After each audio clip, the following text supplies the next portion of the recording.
The old door, swollen with damp and neglect, fought her. Mara pressed her shoulder into the warped wood, grunting, the brass key digging into her palm. 11 years this building had stood silent, sealed by flood and memory. But now, from the darkness within, a soft, rhythmic thumping echoed. Not a gust of wind, not settling timber. Something was alive inside the ruined library, guarding a forgotten promise.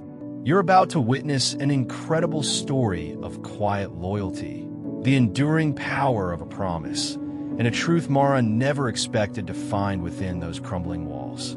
This wasn't just a building. It was a testament to a love that transcended time and an ending no one in the village could have foreseen. Mara remembered the scent of the river from her childhood, a mix of damp earth, fresh rain, and the rich, loamy smell of something ancient.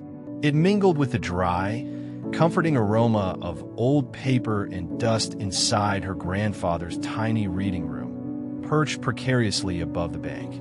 This was a sanctuary, a single warm lamp casting a golden pool over 3 shelves where fishermen's children, with hands rough from the nets, learned their letters.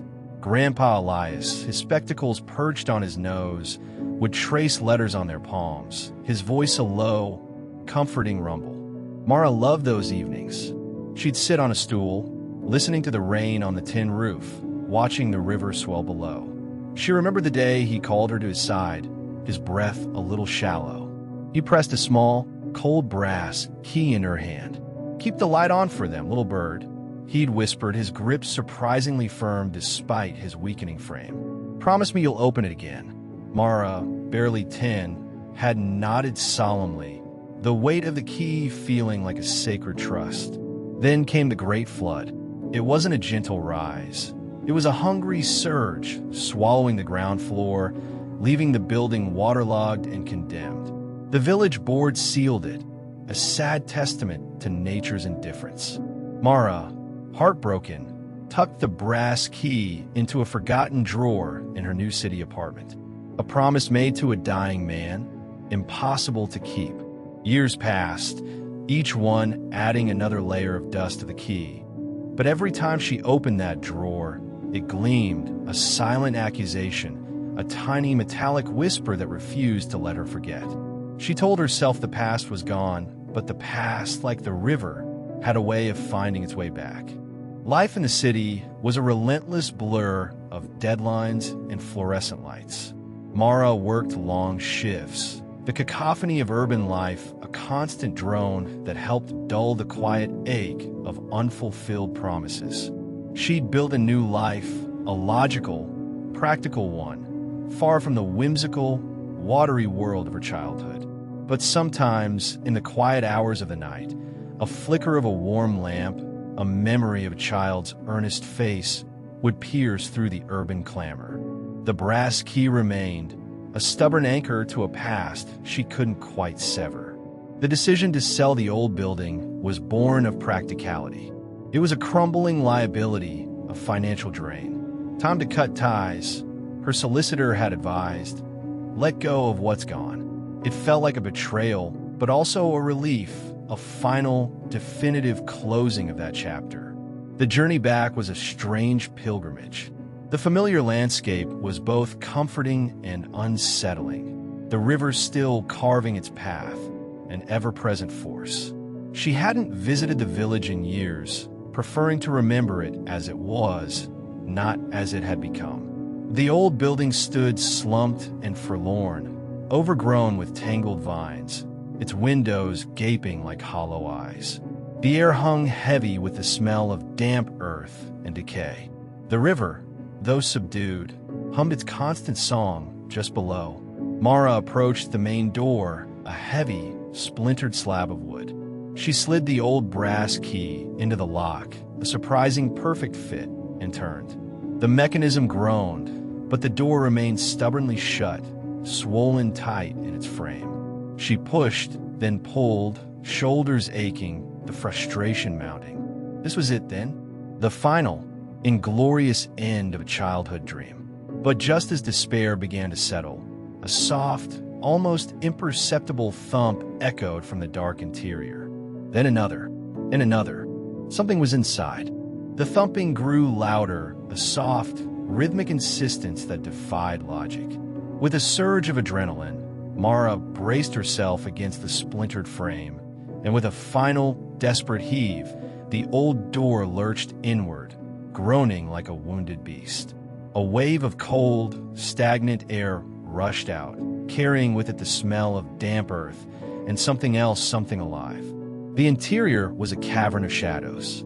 The high watermark stained the walls like a dark accusation, a permanent scar from the flood. The ground floor was a churned-up mess of mud and debris, still damp and reeking of stagnation. But her gaze was drawn upward to a single precarious wooden shelf, miraculously untouched by the floodwaters. And there, curled on that last dry haven, was a dog. Thin, with a matted brown coat and a muzzle streaked with gray, it watched her with an unnerving stillness. Beside it, wrapped in oilcloth, was a small, neat bundle of books. Mara stood frozen, her heart thudding. How could a dog have survived in a seal building? Her voice, when it came, was a tentative whisper. "Hello, are you okay?" The dog didn't stir, didn't bark, didn't growl. It simply watched her, its tail giving one slow, deliberate wag, as if it had been waiting a very long time for exactly her. It was a silent, unwavering guard, a sentinel in the darkness, refusing to move from its post, its eyes fixed on Mara with an ancient understanding. The image was unsettling, yet profoundly moving. Shaken, Mara backed out, the questions swirling. She needed answers. The local tea shop, full of familiar faces, seemed the only place to find them. The answers came in hesitant whispers and shared memories at the village tea shop. Mrs. Henderson remembered seeing an old man, a quiet soul, not from around here originally, wading through the low tide after the flood. He'd meticulously salvaged books from the submerged shelves, stacking them high on the upper floor, his back stooped with effort. Young Tom, who ran the ferry, recalled seeing the man always with a scruffy brown dog by his side. "Never left his heel, that dog," he'd said, stirring his tea.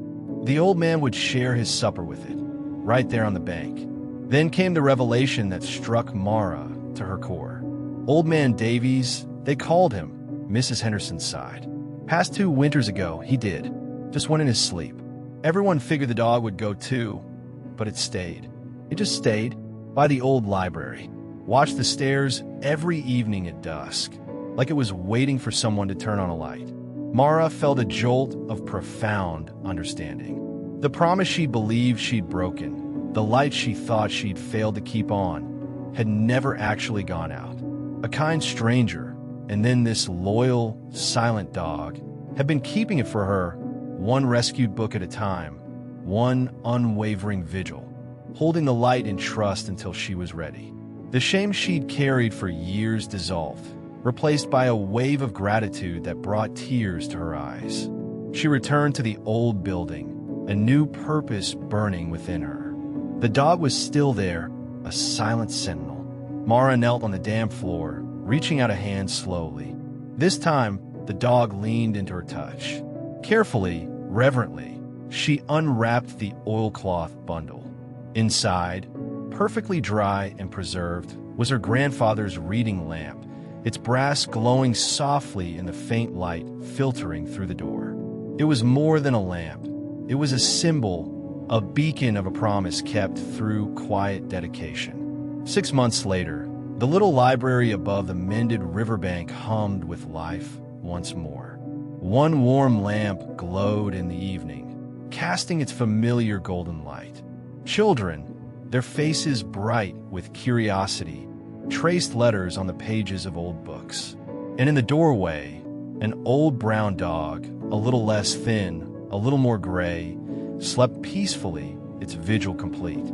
Every evening at dusk, Mara kept the light on for them, exactly as she had promised, the lamp shining not just for her grandfather, but for the stranger who kept a promise, and for the loyal heart that never stopped waiting.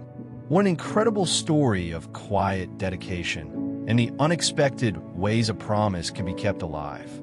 Mara found not just a library, but a profound understanding of loyalty and the enduring power of compassion. If you found yourself touched by this tale, please consider subscribing for more stories that illuminate the human spirit. And we'd love to hear from you. Have you ever witnessed an unexpected act of loyalty or had a promise kept for you in a surprising way? Share your experience in the comments below.